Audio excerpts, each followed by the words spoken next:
Every map in Half-Life games is its own computer file, and those files must be named something, so let's look at them. Half-Life 1 map names are pretty weird. The names start with a letter, followed by a number, followed by always the letter A, followed by a number, and then usually followed by one more letter. The first letter more or less tells us what kind of map it is. C is used for maps in the main campaign. T is used for maps in the training room. The first number seems like it was intended to tell what act of the game you're in, but the act divisions don't really make much sense, so 0 is the introductory train ride. In Half-Life Source, this act was given the chapter name Black Mesa Inbound.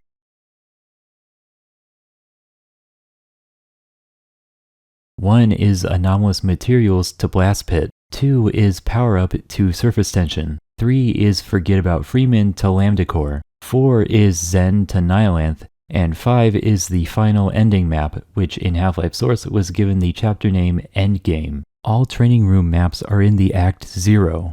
The second letter is always A and seems to serve no purpose other than to create separation between the first and second numbers. The second number tells what chapter it is within the act. Act 0 starts and ends at 0. Act 1 goes from 0 to 4. 2 goes from 1 to 5. Residue processing and questionable ethics share the number 4. 3 goes from 1 to 2. 4 goes 1, 2, 1, 3.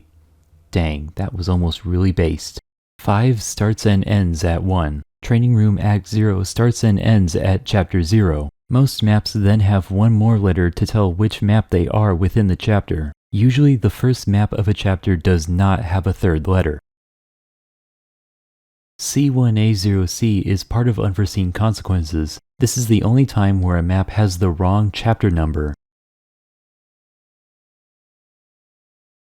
Rarely, a map will have a third number. This is usually done when one map needs to be split up into multiple smaller maps for technical reasons.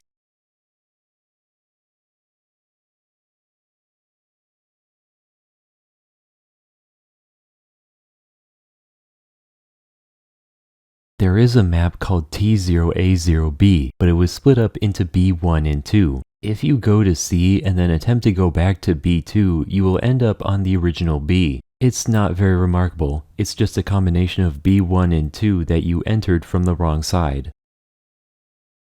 Multiplayer maps all have their own unique names. A map name like C2A4A tells us a lot about where it is in the game. It's the second map of the fourth chapter of the second act of the campaign.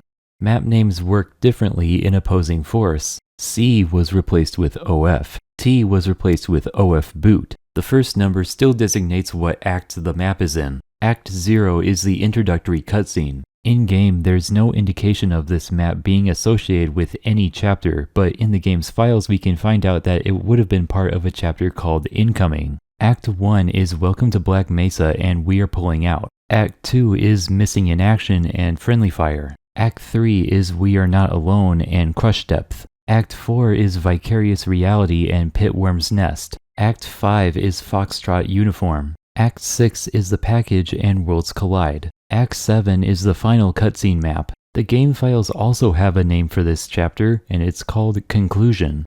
Boot camp maps have no act associated with them. The letter A is still always present like before. Chapters are no longer represented in the map name. The second number is now what map it is within the act. This works out for Opposing Force because it has less maps. Sometimes maps will have another letter after the second number. This seems to serve the same purpose as the third numbers would in Half-Life 1 maps.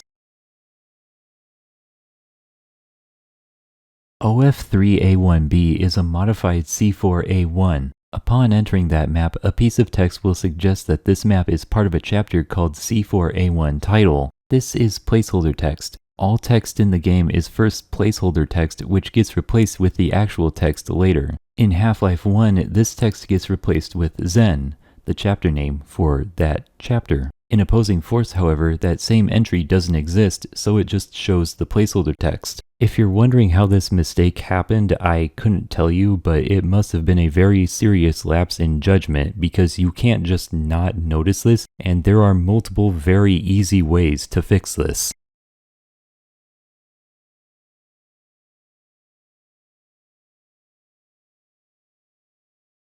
Multiplayer maps now have a prefix to identify what mode they are. Regular deathmatch is OP4, Command Point is OP4CP, Capture the Flag is OP4CTF. The format is also significantly different in Blue Shift. All maps have the prefix BA. BA is short for Barney. The middle part of a map's name is a single word that describes the map. If more than one map needs to use the same word, then all of those maps are given a number so that they all have unique names. Chapters and acts are not represented in the format at all.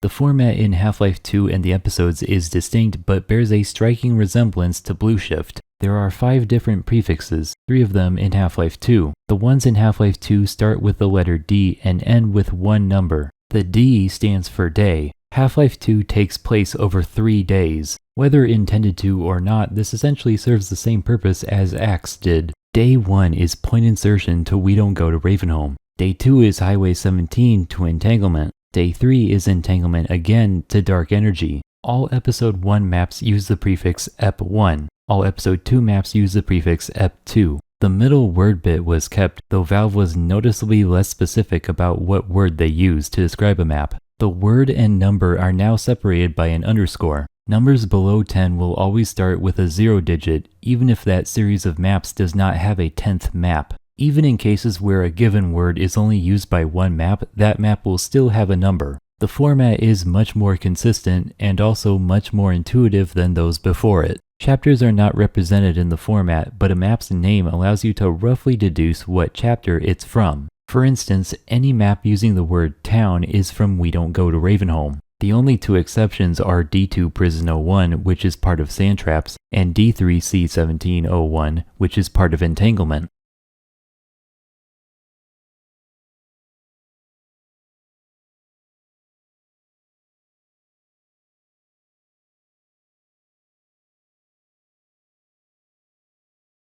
This kind of breaks down in the episodes because in episode 1, 2 words are shared across 5 chapters, and in episode 2, all 7 chapters use the same word, Outland.